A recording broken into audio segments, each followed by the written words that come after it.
ఏ కవచం అయినా కానీ పఠించడానికి నియమం లేదమ్మా. నియమం లేదు.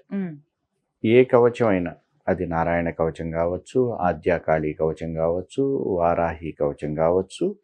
ఆ కవచం ఏం చేస్తుందంటే, మనం కవచం పఠించినంత మాత్రం చేత మన చుట్టూ ఒక ప్రొటెక్షన్ లేయర్, గార్డింగ్ ఏర్పడుతుందన్నమాట.